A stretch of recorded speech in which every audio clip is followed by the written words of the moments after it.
Hello, this is Dave again with more information on the workers' comp. Remind me, I smoke. I don't drink or do drugs. Gotta have one vice. Left my wife. Whatever.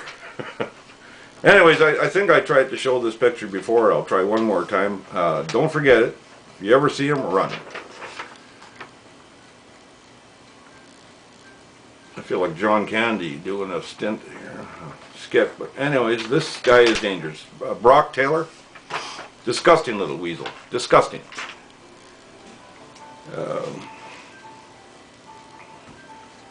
Who's that doctor that performed abortions? Well, a little late there. But anyways, that's just my spin on it. If you met him, I think you'd have the same spin. He's everywhere. In my file, everywhere. You write a letter to one guy, and Brock writes the letter back. I didn't know he was allowed to do that. I guess, you know, you get old, you learn. I'm naive. But the whole works of them. I mean, I think maybe the College of Psychiatry should just pick up one day when in the class in the school and go to the workers' comp. They got a world of wealth there. I mean, there's all kinds of things they'll see in there. All kinds. Just sit back, you know, and you'll pick up on all kinds of stuff. Brock Taylor, you can catch him picking the wings off flies, albeit dead ones this time of the year, but, you know, you got to keep him practice. You've got to keep thinking about what he's going to do to his next victim, fixate on somebody. Well, he's got lots of victims, so. Apparently they compare notes across North America now. This is what we did to this guy and it worked, so try it on that guy. You psychoanalyze somebody, and there's a couple of reasons for that. If you're a sick, twisted SOB like these people are, you're going to get offered a job. And they do that in university too. I'll maybe get back to that later, but I've talked to some university students, and they were tested, and they didn't know what those exams were, and I asked some of the questions, and they said those were the same questions. What was that all about? And I said, well, you'll find out if you get offered a job, get recruited right in university. And some of them are injured workers, they get recruited, and this is scary, you know, like one thing about it, they're keeping all these flakes in one place, you know. But like Brock, for instance, he likes to listen to the scanner. He likes to chase ambulances. So one day when he's picking the wings off of flies, he hears on the scanner an industrial accident out in some job site somewhere. And it was a cold, windy day. It hadn't snowed yet or anything, but it was a miserable day. So he rushes out there, you know, he gets in the company car and he rushes right out there, and he observes somebody way out in the lot somewhere, you know. He gets out there and there's a guy all bloody, crawling, and he's got his car parked so nobody else can see, and he asks the guy what his name is. The guy tells him as best he can, says what happened as best he can. Brock races back to the office and he reports how the malingerer was enjoying a sunny day at the beach. Went home and washed his panties out after that one. Put in for a merit award or something. He has to go over to Europe to get that, I think. But you'll discover what these people are like. I met him. Disgusting little weasel. Disgusting little man. The eyes of a, I don't know, fish eyes. Just no depth to the man at all. Just evil. Just he'd do this job for nothing.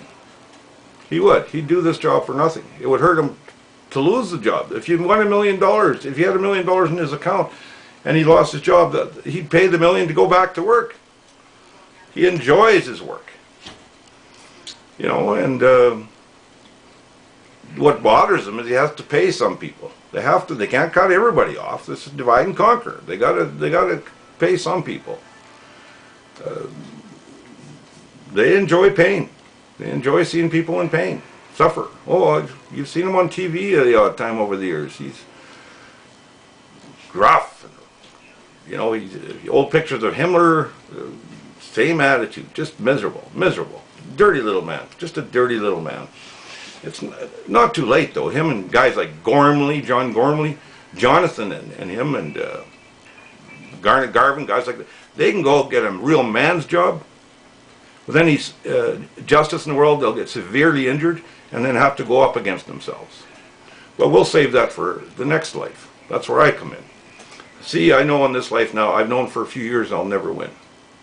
With all that's in there and you can't win, and other people said, Jesus, what do you need? Well, I mean, what, if the Messiah was my advocate, they'd tell him to get lost. I mean, these people could care less.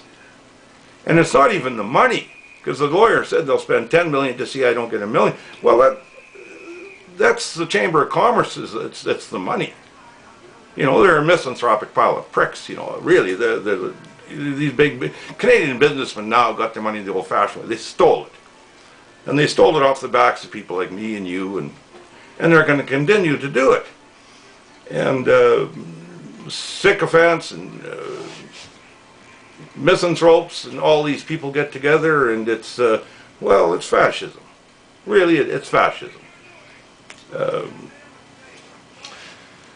There's not a hell of lot you can do about it. You can fight them. This is the first time I've tried it this way. And I could care less what the repercussions are. They've stolen everything from me. They've tortured me. And I deserve better. My family deserves better. But as long as they keep living on blood money, they know, I've told some of them in the past, that the ones that I was able to get it across to, you'll remember what you do to us. And you'll give a nervous laugh.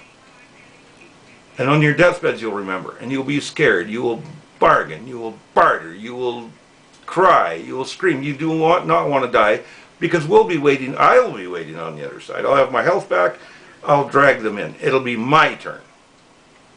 You know? And I told them they'll remember this, because I just told them they'll remember this. Now try and get that out of your mind. You'll remember it, and you'll laugh, but you will have remembered it. It's on your deathbed, that's where it counts. You have a good long life there, Brock. I'll be waiting for you on the other side. That's not a threat. Well, maybe. It's a promise. Nothing anybody knows for sure, does it? But I'll be waiting for you. Thank you.